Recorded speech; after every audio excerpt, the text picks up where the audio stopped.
Long ago, where the sea sparkled with ancient light and endless horizons touched distant lands, there stood the city of Lonaria, a marvel built of gold and stone, guarded by the wisdom of ages. Its towers soared skyward, their reflections dancing on the tranquil waters like memories of forgotten dreams. The streets of Lonaria were paved with river stone and joy. Artisans crafted wonders, musicians filled the air with gentle melodies, and festivities embroidered every season with laughter and hope. Yet legends warned of a time when the very elements would rise against mankind. Beneath Lunaria's foundations, far beyond any mortal reach, slept the mighty water spirit, the ancient guardian of the depths. The city owed its prosperity and peace to the spirit, whose waves once brought life, trade, and fortune to Lunaria's people. But with each generation, the old rituals faded away, gratitude left unsaid. As the city grew, the hearts of its people turned from reverence to pride. One evening, as the sun bled into the sea, a strange chill swooped through the city. Fishermen returned empty-handed, and merchants gazed out at restless waters that gleamed with mysterious shadows. Wisest elders spoke in hushed voices.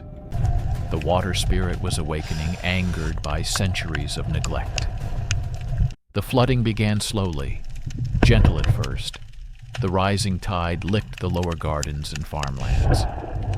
But as days passed, water surged, swallowing streets, marketplaces, even the beloved library of Lonaria, where the city's history rested on ancient scrolls.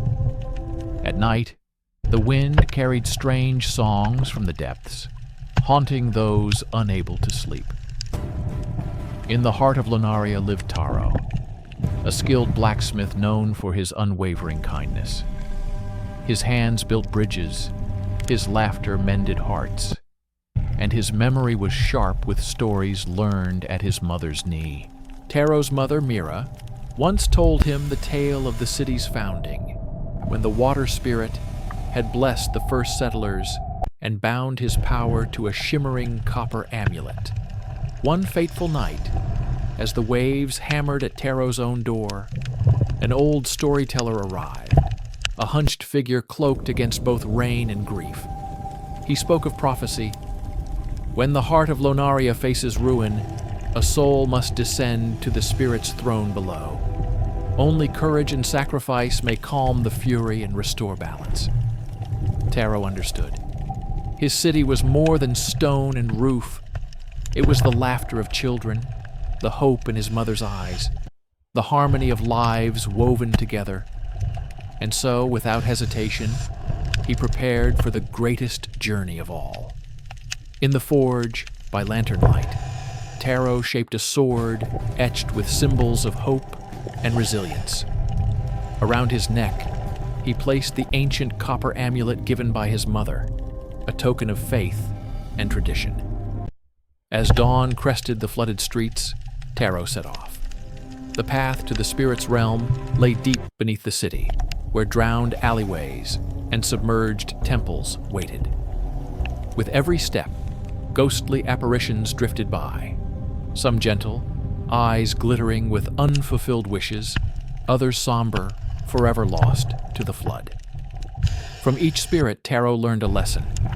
Courage was not the absence of fear, but the strength to face it. Kindness was not weakness, but the only power the spirit might respect. Deeper still, Taro waded through halls once filled with music, now silent and cold. Statues of forgotten gods watched him pass, their faces streaked by water and time. The city's secrets lay everywhere.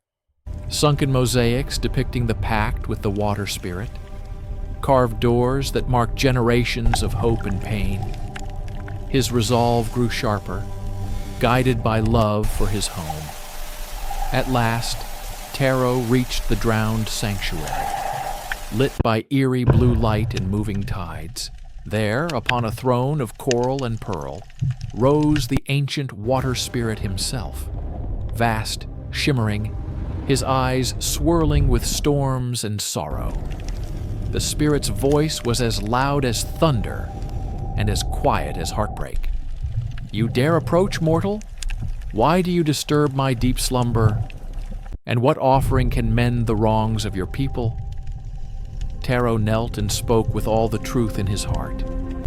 He told the story of Lonaria, of its kindness, its art, its promise to do better. He confessed the pride and forgetfulness that had led the city to ruin, and begged for forgiveness, not for himself, but for every soul above yearning for one more chance. As proof of his devotion, Taro offered all he had. "Claim my life as your own, spirit of the depths. Let Lunaria rise once more, untouched by your wrath. I will remain here, keeper of the old ways, guardian between your realm and ours." The temple held its breath. The water spirit considered, and the tides paused. For the first time in centuries, the spirit saw not only the folly of mankind, but also the courage within even one humble soul. The sea's fury subsided, the floodwaters crept away from Lunaria's streets, and gentle rain cleansed the city's wounds. Taro, however, vanished into the deep. His form shimmered in the swirling current, transformed into Lunaria's eternal protector, a silent presence guiding the tides, reminding each generation of sacrifice and gratitude. Above the water, the people rebuilt, honoring the old ways through song and ceremony. Each dawn, prayers rose to the waves, and at dusk, some claimed to see the figure of a young man walking the shore, a copper amulet glinting against the twilight. Mothers whispered the legend to sleepy children. As long as we remember Taro's courage and offer thanks to the sea, Lonaria will stand strong, protected by the hero who gave all for his people. Years passed, yet the story of Taro lived on, in festival dances, in silver sword hilts, in mosaics newly crafted for every generation. Lonaria flourished, its citizens forever guided by the memory of flood and redemption. So it was said, and so it remains. Amid the shifting tides and whispering winds, the legacy of Lonaria and its humble hero endures, a lesson in humility, hope, and the magic that binds all who dwell between land and sea.